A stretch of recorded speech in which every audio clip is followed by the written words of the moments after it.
നമുക്ക് ഒരു മാങ്ങാ പിക്കിൾ ഉണ്ടാക്കാം. അതിനു വേണ്ടി 1 കിലോ മാങ്ങ കഴുകി തുടച്ചെടുത്ത് ഈർപ്പമയമില്ലാതെ തുടച്ചെടുത്ത് അരിഞ്ഞ് ഉപ്പിട്ട് വെച്ചിരിക്കുന്നതാണ് ഇത്. അതിന് വേണ്ടുന്ന ഇൻഗ്രീഡിയൻസ്: മുളക്, കാശ്മീരി ചില്ലി പൗഡർ, സാധാരണ മുളക് പൊടി. ഇത് രണ്ടും കൂടെ മിക്സ് ചെയ്താണ് ഞാൻ എടുത്തിരിക്കുന്നത്. 2 സ്പൂൺ കാശ്മീരി മുളക് പൊടി, 1 സ്പൂൺ സാധാരണ മുളക് പൊടി, 1 ടീസ്പൂൺ ഉലുവ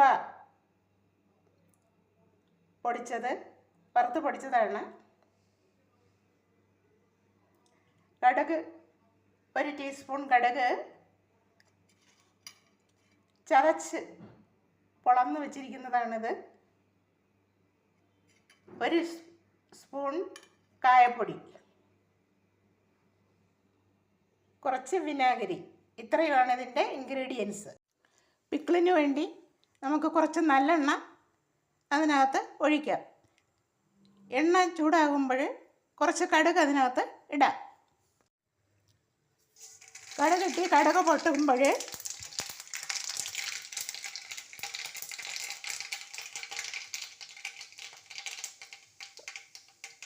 ഒരു 5-6 അല്ലി വെളുത്തുള്ളി മുഴുവനേ ഉള്ളത്, വെളുത്തുള്ളിയുടെ അല്ലി ഒരു 5-6 അല്ലി അതിലിടുക.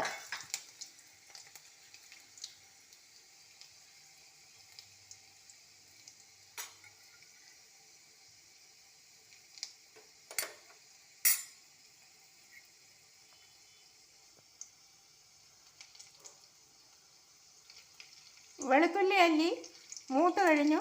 നമുക്കിനി കുറച്ച് കറിവേപ്പില അതിലിടാം. എന്നിട്ട് തീ ഓഫ് ചെയ്ത ശേഷം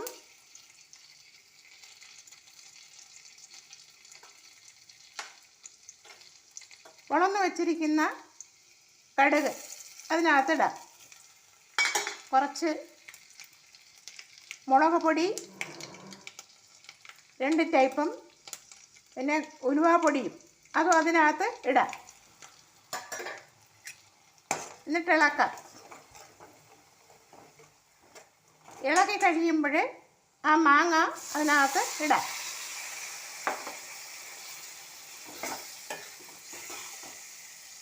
എന്നിട്ട് നന്നായിട്ട് ഇളക്കി യോജിപ്പിക്കുക. മാങ്ങയിൽ ആ വിനാഗിരിയും കൂടെ ചേർത്ത് കഴിഞ്ഞ്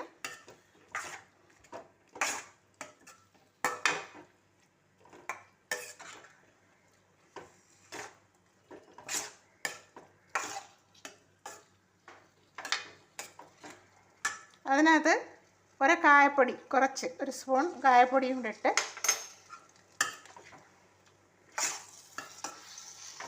യോജിപ്പിക്കുക.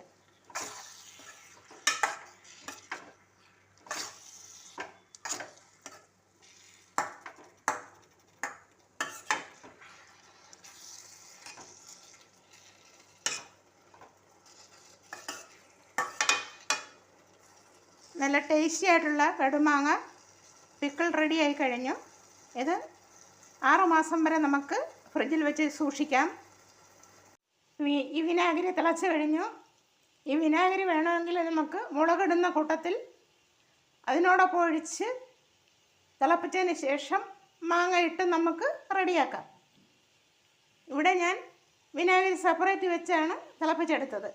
അത് നമുക്കിനി അതിലേക്ക് ഒഴിക്കാം, മാങ്ങയിലേക്ക് ഒഴിക്കാം.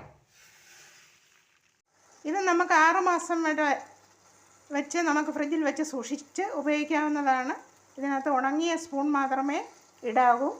അങ്ങനെയാണെങ്കിൽ ഇത് ദീർഘനാൾ നമുക്ക് വെച്ച് ഉപയോഗിക്കാം. മാങ്ങാ പിക്കിൾ റെഡിയായി. നല്ല ടേസ്റ്റി ആയിട്ടുള്ള മാങ്ങാ പിക്കിൾ റെഡിയായി കഴിഞ്ഞു.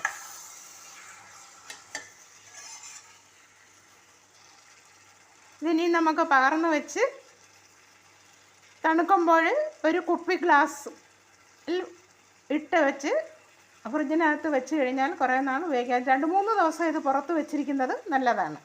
പിന്നീട് ഇത് ഫ്രിഡ്ജിൽ വെച്ച് 5-6 മാസം നമുക്ക് ഉപയോഗിക്കാവുന്നതാണ്. അതിൽ കൂടുതൽ സാധാരണ ഇരിക്കാറുണ്ട്. തണുക്കുമ്പോൾ ഇത് പകർന്ന് മാറ്റണം. ഇനി തണുക്കുമ്പോൾ ഇത് ഗ്ലാസ് കുപ്പിയിൽ അല്ലെങ്കിൽ ഭരണിയിൽ അടച്ച് നമുക്ക് സൂക്ഷിക്കാം.